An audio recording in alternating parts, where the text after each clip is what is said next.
আমরা যখন আমরা জন্মগ্রহণ করেছি, আমরা একদিন মৃত্যুবরণ করতে হবে, সেভাবে তার মৃত্যু আমরা আশা করেছিলাম। কিন্তু সকাল 9টার সময় গুলি করে হত্যা করা হবে নাদের মুর্শিকে, সেটা আমি বিশ্বাস করি না। এত অপরাধী সেরকম ছিল না। এই কারণে কিন্তু আজকে আমি এই সভায় মিটিং নিয়েছি। আপনারা অনেকে মনে করতে পারেন, আজকে বিশেষ করে মনে করতে পারেন আমার নেতা জিল্লুর রাকিব সাহেব যে কাজী গ্রামতালী সভাপতি হওয়ার জন্য পাংশা গেছে, হাবাসপুর গেছে বক্তৃতা। আমার সভাপতি হওয়ার কোন ইচ্ছা নাই। আমি এই সভাতে পরিষ্কার বলে দিচ্ছি, আমি শুধু তার জন্য দোয়া চাইতে আসি এবং তার বিচার হোক।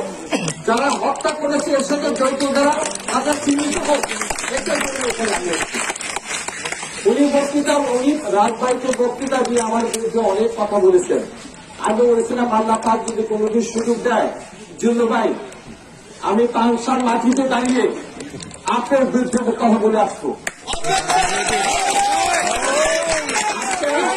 আজকে এই হাবাসপুরে কথা বললাম, পাংশার কোপারে ওখানে বক্তৃতা নিয়ে কথা বলবো।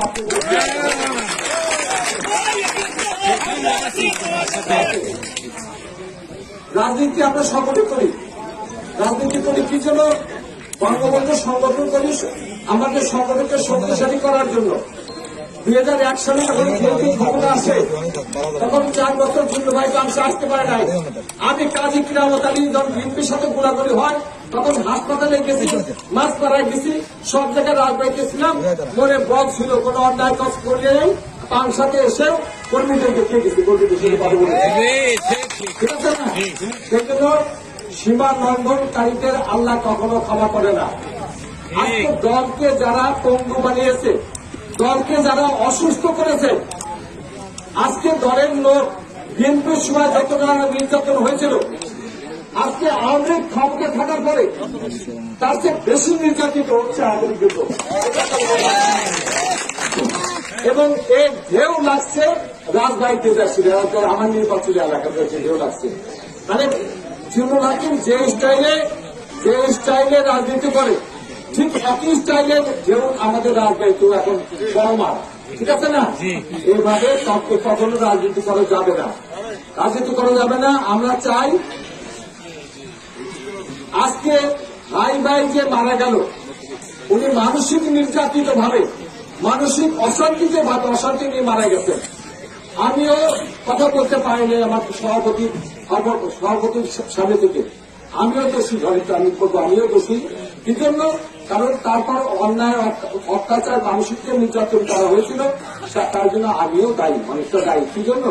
আজকে লোকটা মারা গেছে, অনেক কষ্ট নিয়ে মারা গেছে। সেটা আমরা রাজনীতি করি কি, আওয়ামী লীগ করি, বঙ্গবন্ধুকে ভালোবাসি, শেখ হাসিনাকে ভালোবাসি, এই জন্য কি আমরা কি সমস্ত অন্যায় কাজ করবো? আজকে মাইন্ড করবো? আজকে জিল্লুর রাকিবের বিরুদ্ধে কোনো কথা বলা যাবে না। কথা বলছি, কাজী রাউতারির বিরুদ্ধে কোনো কথা বলা যাবে না। আমার ভাই, এখন ভাই কথা বলছি। আমাকে প্রত্যেক জায়গায় মাইন্ড তৈরি করতে হবে, প্রত্যেকটা কমিটি নিজস্ব হতে হবে। রিসেন্টলি গরন্দ কমিটি ছিল, স্বেচ্ছাসেবক লীগের সভাপতি ছিল আমাদের উপজেলা ভাইস চেয়ারম্যান আসাদ, আর ছিল ফরিদ, সে কমিটি ভেঙে দেওয়া হয়েছে। এই নাম তো রাজনীতি না। ইচ্ছা করলেন তা খুশি করবো, ইচ্ছা করলেন সবকিছু করে বেরবো, এর নাম রাজনীতি না। আমাদের এয়ারপোর্টে ফরাদাই আছে এখানে, আমি বলতে বলি কিছু অনেকে তাড়াহুড়া করে। আসলে নির্যাতনে একটা সীমা, আল্লাহ কাছে আল্লাহ সীমা লঙ্ঘনকারীদের কখনো ক্ষমা করে না। একটা কথা বলতে চাই, সবকিছুর বিচার আছে, আল্লাহ পাক সূরার মধ্যে সবকিছু বিচার হবে। এবং জননেত্রী শেখ হাসিনার সবকিছুর অবগত আছেন। আমার বিশ্বাস কাউন্সিলের মাধ্যমে নেতা নির্বাচিত হয়ে আবার সংগঠন আপন গতিতে চলবে। আমরা যারা বঙ্গবন্ধু সৈনিক, ইনশাল্লাহ আমরা কোনো আমার কর্মীদের নির্যাতিত করবো, অপরাধ করলে ক্ষতি হবে, এটা কখনো চাইব না। আমি কাজী কিরামতালী সেক্রেটারি ছিলাম দীর্ঘদিন। আমার ভাই কাজী রাউতালী বলল আমাকে সেক্রেটারি দেওয়ার জন্য। আপনার সকলে জানেন, পাংশাতে জিল্লু ভাইয়ের বাসায় যখন মিটিং হয়েছিল, তখনই আমাকে চাপাচাপি করে প্রচন্ড চাপ দেয়। তার পরবর্তীতে নেতৃত্ব শেখ হাসিনাকে আমাকে সেক্রেটারি দিল, এটা জিল্লু রাকিবের সভাপতি দিল। কিন্তু আমার ভাই আমি আমি 4 বার সেক্রেটারি হয়েছি, ঠিক আছে, ওরকম সব সেক্রেটারি দিলাম।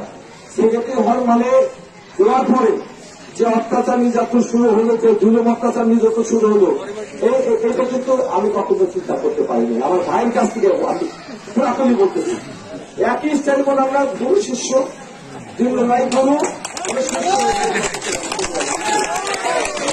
এই জন্য সবকিছুর শেষ আছে, সবকিছুর শেষ আছে। ইনশাআল্লাহ অপেক্ষা করেন, আমি আর কথা বলবো না। আজকের দিনে আমরা রাজা হোসেন ভাইয়ের আত্মার মাগফিরাত কামনা করি। এক সময় যেখানে কোন অনুষ্ঠানে গেলে জাহাঙ্গীর নজরুল ইসলাম জাহাঙ্গীর বক্তৃতা দেওয়াতো, যে খুব ভালো বক্তা, খুব সুন্দর বক্তা, কেমন শোনো, আমি শুনতাম। সে হয়ে গেল তার দূরের লোক। আর খুব ভালো বক্তা, ভক্তের বাপ নাকি ডাকাত, ভক্তের বাপ নাকি পরিবার নাকি রাজাকার হয়ে গেল। আমি এগুলো আগে ছিল না কখনো, এগুলো নতুন নতুন আবিষ্কার, ঠিক আছে না, নতুন আবিষ্কার। সেই জন্য আবিষ্কার ইনশাল্লাহ শেষ হয়ে যাবে, কাউন্সিলটা হতে দেন। আমরা কিন্তু যারা এখানে এই লাইনে আছি, যারা জেনারেলি লোকদের বক্তব্য দিই, আমরা কখনো দলের অমঙ্গল চাই না, দলের সবসময় ভালো চাই। এই আওয়ামী লীগ সংগঠন টিকে থাকুক, আমরা সকলকে বঙ্গবন্ধু ভালোবাসি, শেখ হাসিনাকে ভালোবাসি, সকল মিলে সংগঠনকে শক্তিশালী করবো, এটাই হওয়া উচিত আমাদের, ঠিক আছে না। আজকে সকলেই আমরা নির্যাতনের শিকার হয়েছি। পাংশা, বালিয়াকান্দি, কালোখালী, রাজবাড়ী, গলন্দ, সকলেই আমাদের নির্যাতনের শিকার হয়েছি। সেই জন্য আজকে হাসান ভাই বিছানাপুরে আছে, তাকে প্রতি দেখতে জানাই আমাদের নেতা। সেই জন্য যাই হোক, বক্তৃতা তারা দেওয়া না। জি জি, আমরা আশা করি আমাদের নেতৃবৃন্দ যারা আছে তারা এই নির্যাতনের হাত থেকে রক্ষা পাবেন। আমি নাদের ভাই আজকাল মাগফিরাত কামনা করি, এবং তাকে যারা হত্যা করেছে অচিরে তারা চিহ্নিত হোক, তারা তাদের বিচার হোক, এই কামনা করে আপনাদের কষ্ট করে এখানে